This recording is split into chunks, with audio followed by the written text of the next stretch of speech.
Today on LA Currents, Archive Alive is a new collaboration between the Huntington Library and the LA Library Foundation that is sure to inspire a new appreciation for Chinatown.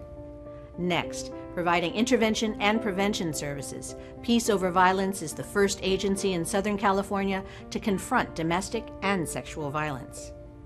She is the executive director chosen to address any systemic racism concerns in commerce, education, and housing in Los Angeles.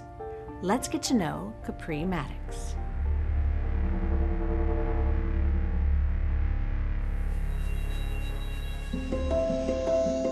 Protecting Angelenos and anyone who works or visits here from discrimination. I am so thrilled to be joined today by the Executive Director of the Los Angeles Civil and Human Rights and Equity Department, Capri Maddox. So nice to have you here.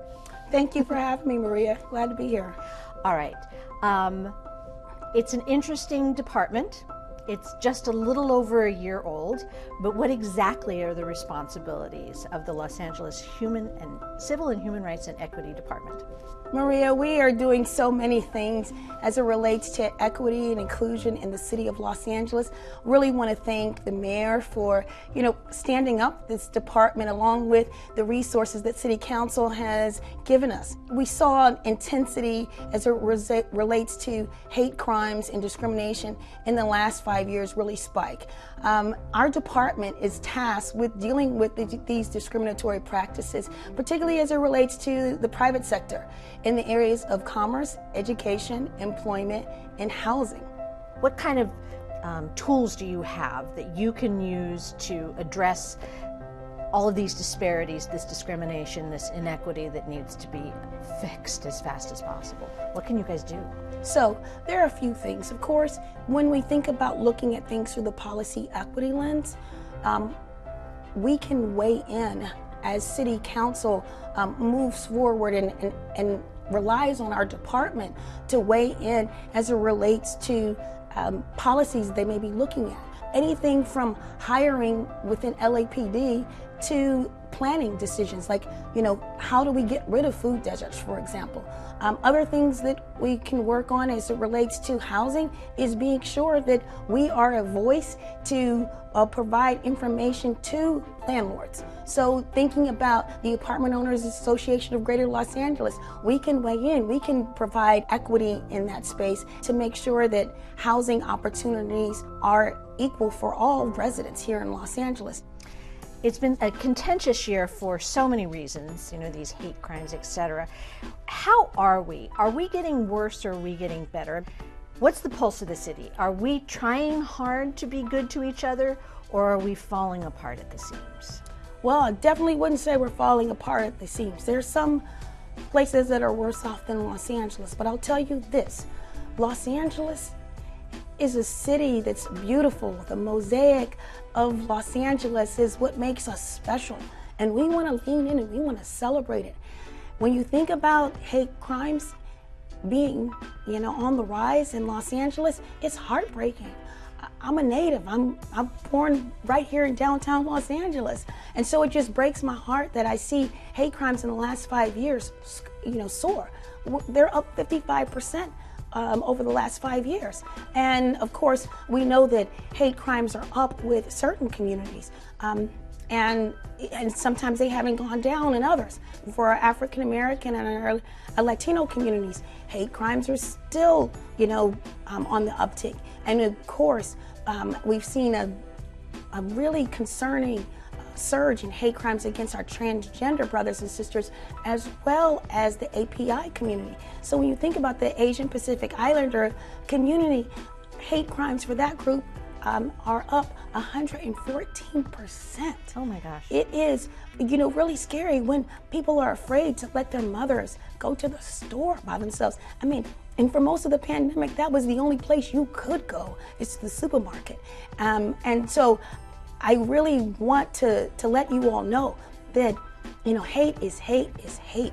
And we want to fight it everywhere because as you see, hate crimes start on the uptick with one group and then it's at another group. We just saw a hate incident happen against, the Jewish community. And so we need to be intentional to deal with it because when they come for one of us, they're coming for all of us. And I'm proud to say that our department is leading the effort for a PSA campaign. And this was an effort that Councilmember Ridley Thomas, Councilmember Nithya Raman, and Councilmember John Lee really led. So you will see a beautiful PSA campaign to show that LA is for all. And we want to celebrate the beauty of Los Angeles with our wonderful, diverse mosaic. You have such a light and such a positive attitude, and yet you walked a pretty rough road growing up. Does that influence and does that feed into, what it is that you want to succeed in doing for the city of Los Angeles? And I don't mean to get too personal, but you did have a tough time growing up. Oh, yes. Sure. Maria, you have to think about, and many people know that 5 families took me in when I was in high school, so I would not have to go to the foster care system. And so many people invested in my life. And I think it is important to know that in all that I do, I represent Los Angeles because so many people did so many things for me that they did not have to do. Of course, I lived with both of my grandmothers, my aunts, my play aunts, growing up, and I learned so much from so many people that poured into me. And I think that in my service to others, that is the way. I can't pay those folks back, but I can pay it forward. And that is what I want to do. I mean, I know this is kind of jumping subject slightly, but I was thinking about what you were saying earlier. I just read an article recently about an African-American woman who had put her house up for sale. And she had 2 people come and do a determination of the value of the house.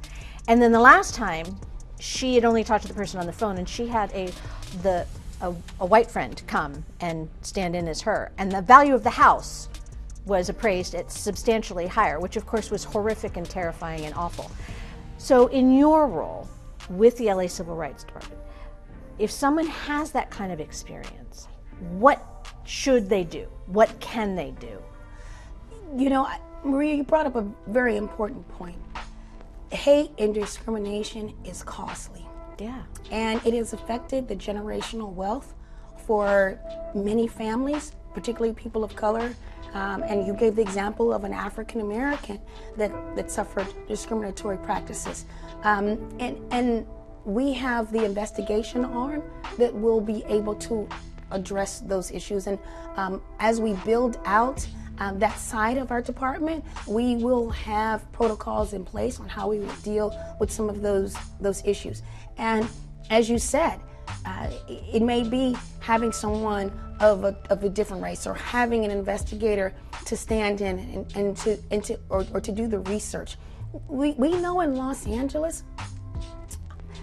your zip code determines a lot of things, but your skin color in America speaks before you do as well. And it's a shame, and it's a reality. And we've seen this over and over again. And even in these days, when we're seeing gentrification, all of a sudden, the properties are more valuable when you just get a few faces on the street that aren't people of color. And so we need to deal with it. And these are important conversations that we do need to have in our city and in our country, frankly. But when you think about it, African Americans and Latinos pay $700 million more in their mortgages today than their white counterparts with the same credit scores. And when you think about the discriminatory, practices that happen in this space, I'm putting banks on notice and others on notice that we are going to look at these numbers. We want to compare the numbers and the stats as it relates to interest rates, for people that are similarly situated but just have one difference. So I think it is really important for us to not only have these important conversations, but again, to hold people accountable, because this gets their attention. And I'm just letting folks know is we are ready to work, and we are ready to serve, and we're ready to bring justice. And some folks are really going to have to pay a price. Wow. Well, it's been a pleasure talking to you, and I can't wait to hear all the progress that's being made, because I'm sure it's going to be profound in a very short period of time. Thank you, Maria. Keep the faith and keep the fight. Are you ready to explore the history of LA's Chinatown? Here are a few personal reflections about the traditions and the community that bring these archives of Chinatown to life.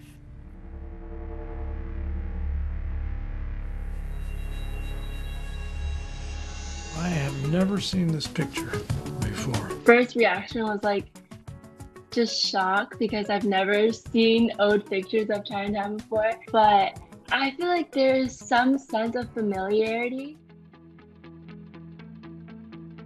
This is a unique project because it was done and produced during the pandemic, so we had all the new restrictions to deal with there, and we really wanted to find a way of bringing the collections that we have of our institutions back out into the city and into the Chinatown community, since it wasn't possible to have people coming to our physical locations. As the Director of Special Projects, I have the opportunity to work on exhibitions, programming, special ways of engaging the different communities that the library serves. As curator of Pacific Rim collections, I oversee a collection related to the history of the Pacific Rim, especially when it comes to Chinese American history.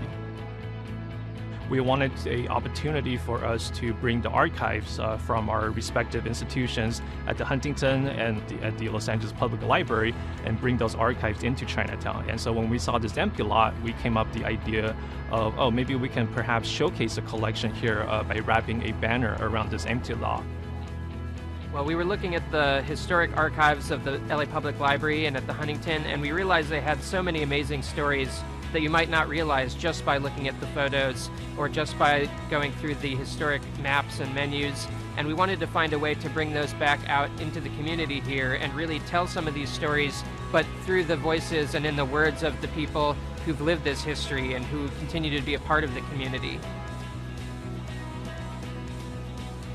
It's been really amazing to meet some of the people who've had such an intimate experience in Chinatown, whose families grew up here, whose families were among the founders and the builders of New Chinatown, and to hear their personal perspective on these stories.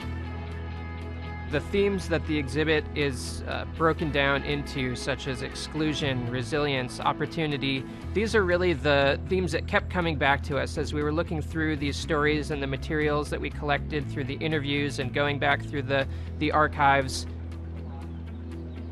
I think exclusion category is a great place for us to start to let people know about the struggle that the Chinese has to go through in order to establish their presence in their communities here in Los Angeles. It's important for people to realize the history of the Chinese Americans. And so through the documents that we have, the photographs, the rare books, and the manuscripts from both institutions, I hope that people will get to learn about history and to learn about the struggles that the Chinese have gone through for so many years and the fight that they had to enact and initiate in order to correct some of those past injustices.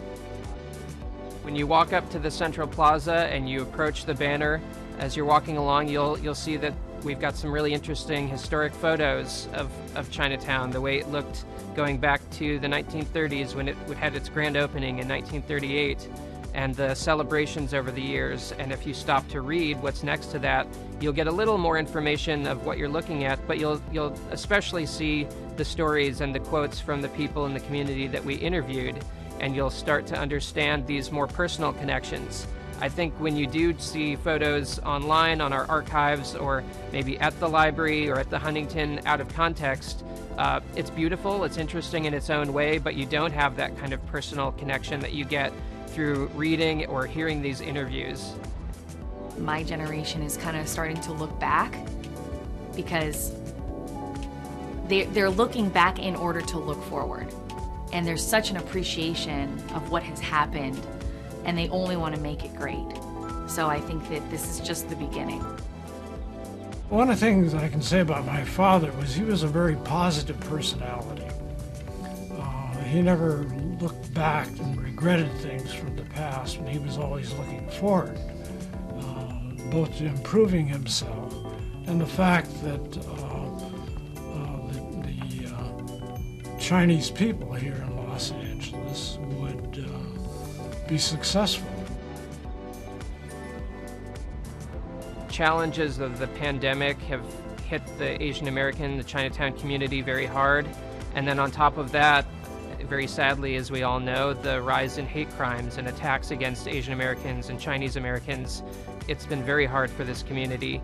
But what we have seen in talking to the people in the community and beginning to share some of these stories is how the resilience that we observed historically amongst the Chinese American population here in Los Angeles continues into the present. You know, that unfortunately some of the hatred, the violence, the discrimination, you see history repeating itself almost in a way. I think this exhibit is important to me as an Asian American. It's because history repeats itself. This is not the first time in the United States history where Asians or Chinese Americans were persecuted. So starting from the 1850s, when the Chinese came during the gold rush, there was already a lot of violence and state-run discrimination that was geared toward the Chinese already. But I think one thing that has demonstrated throughout is that the Chinese will not be kept down. The Chinese will always come back stronger and better and bigger as part of the community.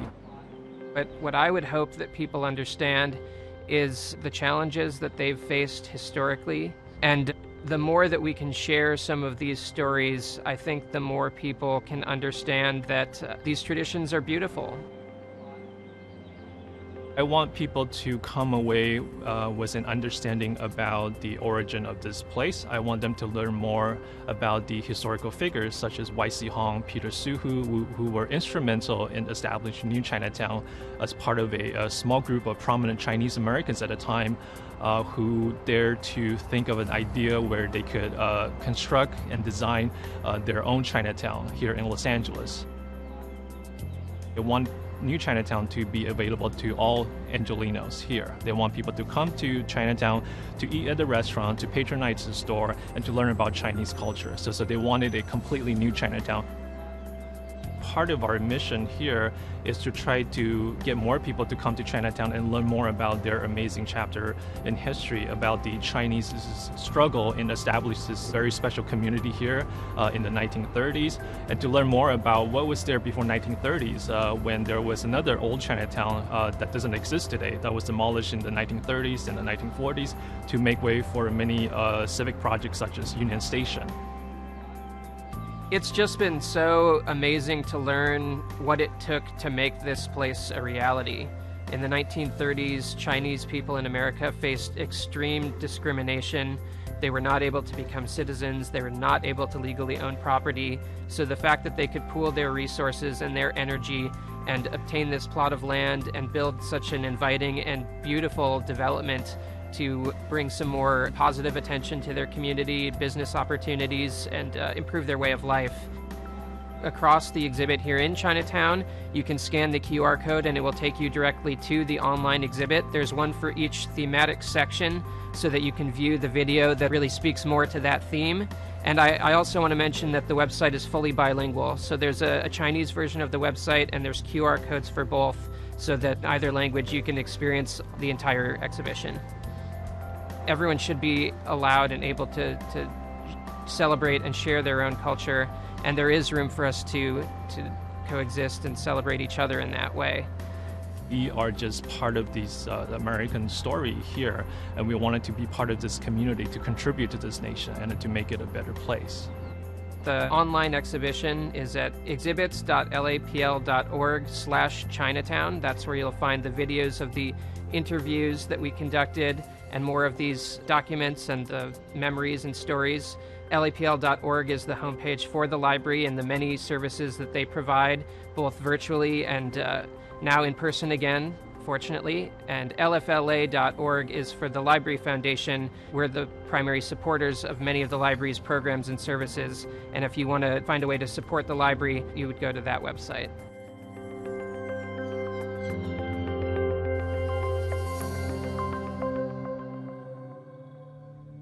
Patty Giggins is an activist and a staunch advocate for supporting survivors of assault. We talk with the executive director of Peace Over Violence about how her mission has grown and developed.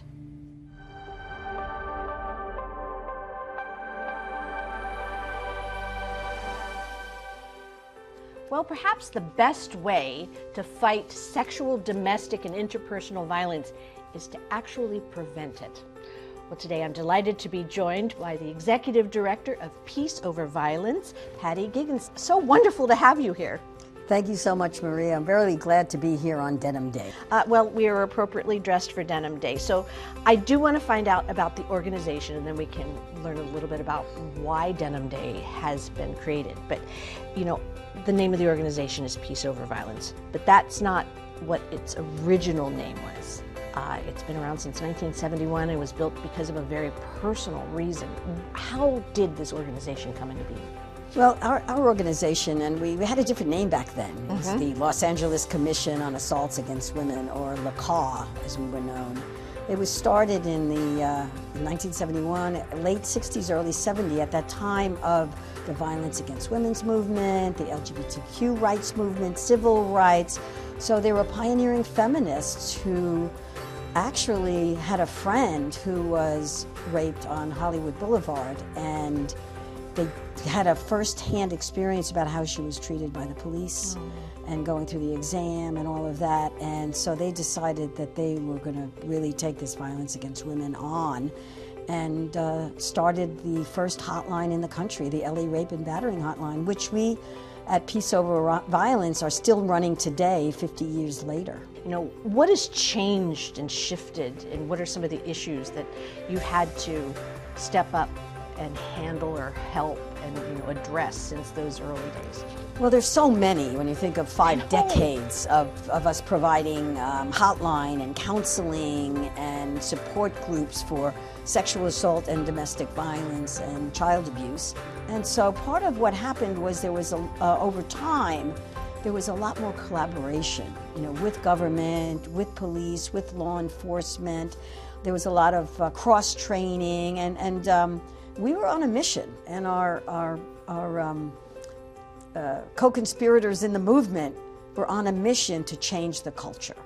But there's still so much to do. So many people are still vulnerable to these kinds of violences.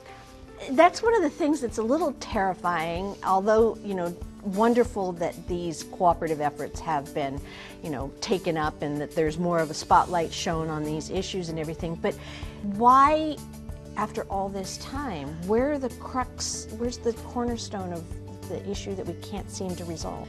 We're still flying the plane while we're building the plane. Right. So as we make some progress in one area, we're discovering other deficits in systems or in human behavior. You know, the fact that it's the causes of violence against women obviously has to do with sexism, it has to do with misogyny, it also has to do with poor education and a lack of understanding about roles. So the more progress we make, we also discover that we have more progress to make. The scope of what Peace Over Violence has been able to do over the last 5 decades, as you said, is it exponentially grown as the needs have been brought into light. So what are some of the great things that you're doing? Some of the great things that we've done is that we've helped put prevention on the map and prevention education. You know, our methodology, and now so many people are doing it, is you can't start young enough to teach kids that their bodies belong to them. But I think that the fact that we are now able to talk about these issues so much more, that's been huge. I know, because it was an issue of shame for a long time, especially with things like domestic abuse. Yes, exactly. For both sexual assault and domestic violence, shame. You feel that you did something wrong. You know, why is this man treating me this way? Why is this person treating me this way? Is it my fault that I was raped because I didn't lock my window in the summer heat? These are the things that go through people's minds, and they take on their own inner shame, and then they're blamed when they start to tell their story or they want to report their story. There's so much blame. We ask, that's why one of our themes this year for Denim Day is believe survivors. Yeah, let's Denim Day. Yeah. I don't mean to interrupt you, but I think that there is a really disorienting backstory to Denim Day, which goes along perfectly with what you're talking about victim blaming. So Denim Day began because? Because there was a case in Italy where a Supreme Court judge overturned a lower court's rape conviction. The rapist was 45 years old, and the young woman, I think, was 18 years old. And the judge decided, now he was convicted, and he was in jail. The judge decided that because she was wearing tight jeans, the only way that he could have gotten, the rapist could have gotten the jeans off was that if she helped him. Therefore, the judge decided it was consensual sex. This is back in 1998, 99. And there was an uproar in Italy. It happened in Italy. There was an uproar, and the female parliamentarians wore their jeans on the steps of the court in Rome. And then this went viral. At the time, we didn't use the term viral. Right. This was broadcast. Lots of people found out about it. Right. And in Sacramento, our assembly and senators wore their jeans in solidarity with their cohort in Rome. And then I saw that on TV. And it was like a moment, and I said to my staff, I said, look at this. This is an opportunity. We need to debunk all the myths and the misconceptions and the lies about sexual violence. And we should wear jeans in solidarity with that young woman in Italy as a way to attract attention to this issue. So because of that that was just one of the myths, just one of the myths, the clothes that someone is wearing. There's so many myths and lies that are, unfortunately, like I've been working at this for so many years, and I hear them again, I say, wait, didn't we take care of that? Conversation leads to action, action leads to change, and I think that's what your organization has definitely been getting out and there. What's so interesting, and it's been really helpful, is that media and movies and books in the last 10 years have taken on these issues more than they ever have in the past. And that's encouraging. That means the marketplace, the public sphere for talking about these issues is growing.